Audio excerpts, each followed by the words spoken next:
Good evening, students. My name is Pratyush Talreja, and I am one of the TAs in this course, Programming, Data Structures, and Algorithms using Python.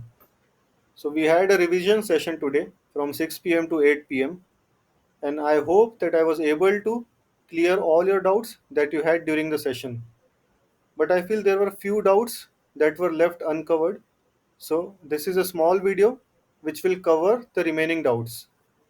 So, the first doubt that most student had was regarding the proctored exam.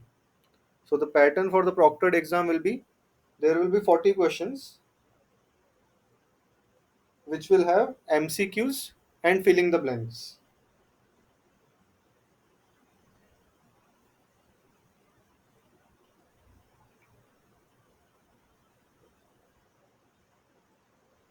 And this will be similar to your quizzes that you had. And again, one more important thing here is you will not be having access to the Python interpreter during this exam. And this information was shared in the announcement tab on our portal on 12th of September. You can check the announcement there also. So let's start with the first problem, which was to answer the next permutation string, that is in the lexicographical order. So that means, for example, if we are having 1 2 3 as a string, so the permutations of 1 2 3 will be 1 3 2,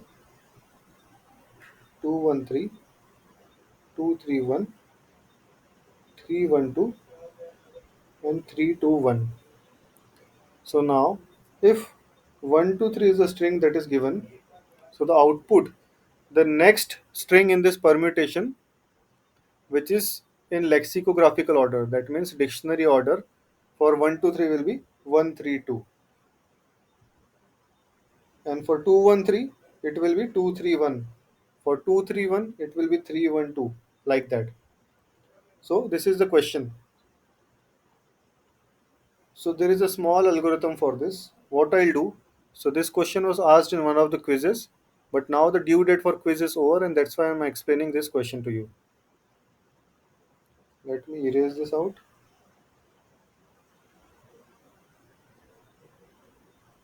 I'll take an example.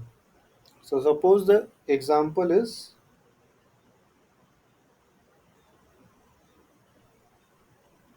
13542.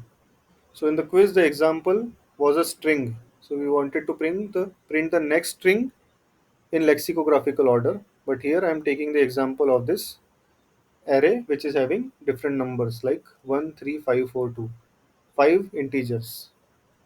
So now what is the algorithm? First step is to traverse this from the end of the string. That is, we'll start from 2. But now what is the first step?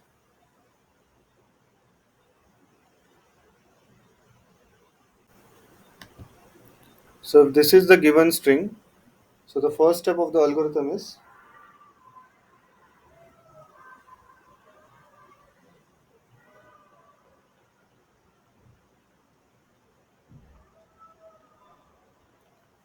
so we have to check for that index where this condition will be false. Right? So what do we do here? First we start from the end of the string, that is 2. So first what we check, if a of I minus 1 less than a of I. So a of I is 2, and we check if a of I minus 1, that is 4, is less than true, this is false. So the thing is, we have to find where this condition is true. So now what we do, first we check 4 less than 2, which is false. Again we go to 5, we check 5 less than 4, false. Then we check 3 less than 5. So that means when we start from the last, everything was in increasing order till 5, but after that we got a number which is less than 5. That means this first condition is true. That is, a of I minus 1, that is 3, is less than 5. So this condition is true. So what do we do at this time? We mark this as the first index. So this 3 will be our I. That is the ith index that we are finding.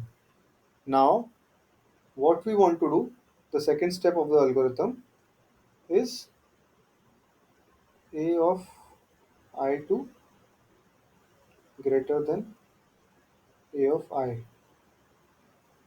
That means now we'll start from 3 and we'll find the first element where this condition, I2 means the next string. So we'll find the first element where this condition will be false. Now I2 means 5 will be I2 and I will be 3. So 5 is greater than 3 is true. Then we then we increment the I pointer. Now I2 will be 4 and I will be 5. So we check 4 greater than 5, which is false. So we find the next element, which is the next index. This is J. Now what do we do? In third step, we swap both A of I and A of J.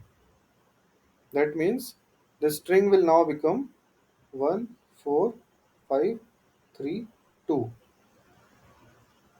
Now, after swapping, what do we do? We have found the I as the second position in the first step. So what do? We keep I as it is, and for the remaining string, we reverse that string. So that is the fourth step of the algorithm. Reverse I plus 1 to last. That means 1, 4 will be as it is. Now 5, 3, 2 after reversing will be 2, 3, 5. So this is the output of our algorithm. So the input string is 1, 3, 5, 4, 2, and the output is 1, 4, 2, 3, and 5. So this is the algorithm to find the next string in the lexicographical order. Permutation of the next string in the lexicographical order. So if this is clear, we'll talk about the second program.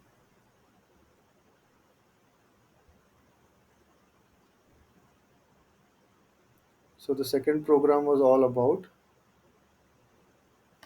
let me open that program. So this was the second doubt that you had. And the question here is question number 3. Question here is, suppose we add this function f00 to the class tree that implements search trees. For a name myTree with a value of type tree, what would myTree.f00 compute? Now this is the algorithm that we had. So now let me explain this, what we are trying to do here. First I'll make a tree.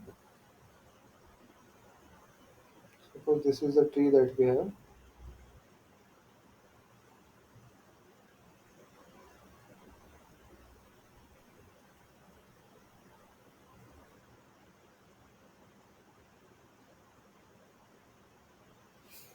So now what we are doing, there are 3 steps. First step was, let me check. If self is empty, return 0. If it's leaf, return 1 or 1 plus max of left or right. So first thing is, if is empty,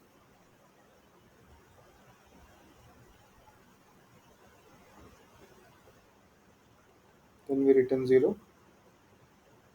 If is leaf, we return 1, or else we return 1 plus max of left subtree and right subtree. So first we'll start with a as the root, because this is the root. So here what we do, as per our condition, we check the first step. If it is empty, which is not, we check if this is a leaf, which is again not. So what we do, we do 1 plus max of left and right subtree of a, which is b and c.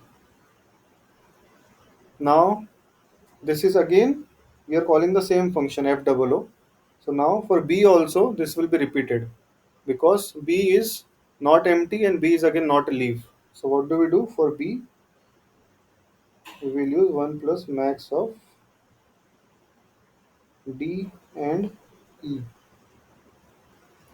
For D again it will be repeated 1 plus max of F, and there is no right substring, so it will be blank, empty.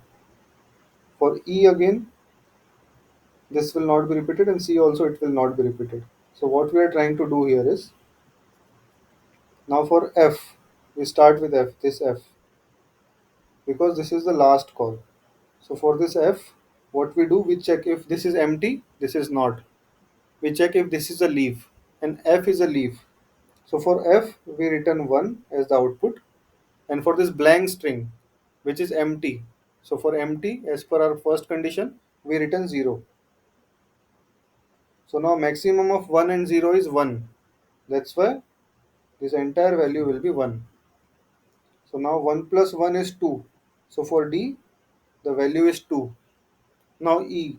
E is again a leaf node, so we return 1 as per the second condition. So 2 comma 1. Now max of 2 comma 1 is 2. So 1 plus 2 is 3. So for B, we are getting the value as 3. Now C. C is again a leaf node. We see that for leaf node the value is 1. So we again do 1 plus 3, that is 4. So that means what we are trying to do, we are trying to find the longest path from root, that is A, to the leaf node, that is F, because that is the longest part that we are having in this given tree. So this is what is the output of this, which is the length of longest path from root to leaf in my tree, which is the answer. Now for the third question, which was in week 6 quiz, the very first question, which is based on set theory. So now the question given here is, suppose U and V both have the values of type set. Suppose both are sets and they are disjoint. By disjoint, what do we mean? That both the sets have the values which are not in common, which are not common. So for example, if one set is 1, 2, second set is 3, 4, so they are disjoint because no value is repeating in both the sets. Again, which of the following expressions are true? So I'll write this examples first. We have to tell which of the option is correct here.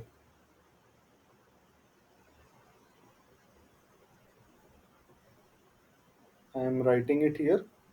I'll share the screen again.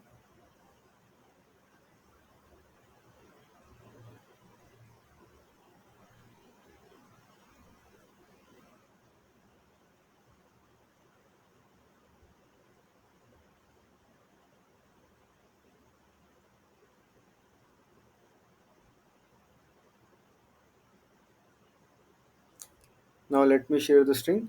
First we'll consider U and V as the sets which are disjoint. So these are the four options that were given to us. So first let's consider U as 1, 2, and 4. V as 3, 5, and 7. No elements are repeating here. That means these two sets are disjoint.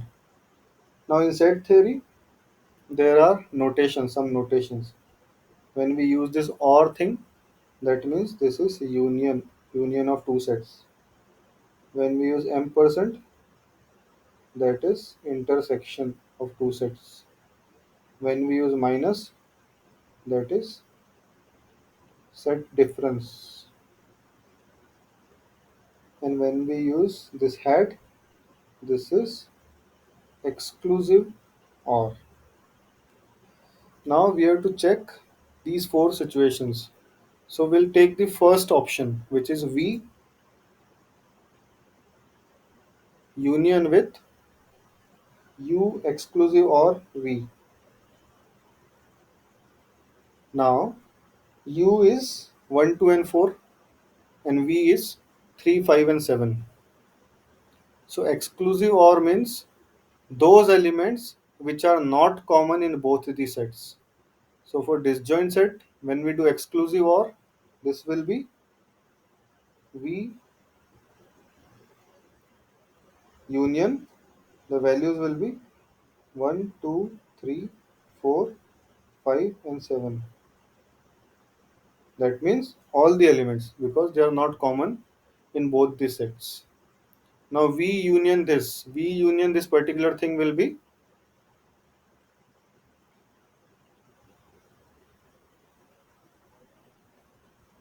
so this is the output of this first statement, because union means 3, 5, 7 union, these elements will be 1, 2, 3, 4, 5, 7, because union means if the elements are repeated they'll come only once.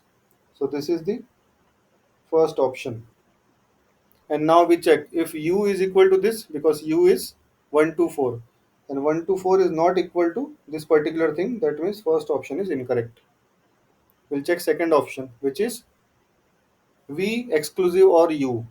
So now as we have seen here itself, v exclusive or u means 1, 2, 3, 4, 5, 7. That means that is again not equal to u. So this is again second also is incorrect. We check the third option, which is v exclusive or u or v. Let me write it here.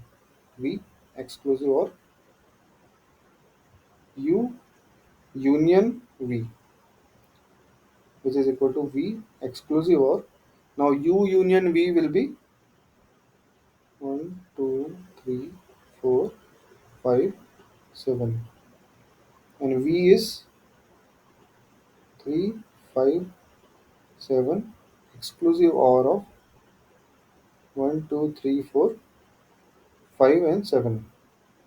Now exclusive or means those situations where, I mean those sets which are having uncommon elements. So in the first set we have 3, 5, 7. In the second set also we have got 3, 5, 7s. So what is the output? The output will be 1, 2, and 4. So we have to print the uncommon elements in both the sets. So the uncommon elements are 1, 2, 4, which is equal to u.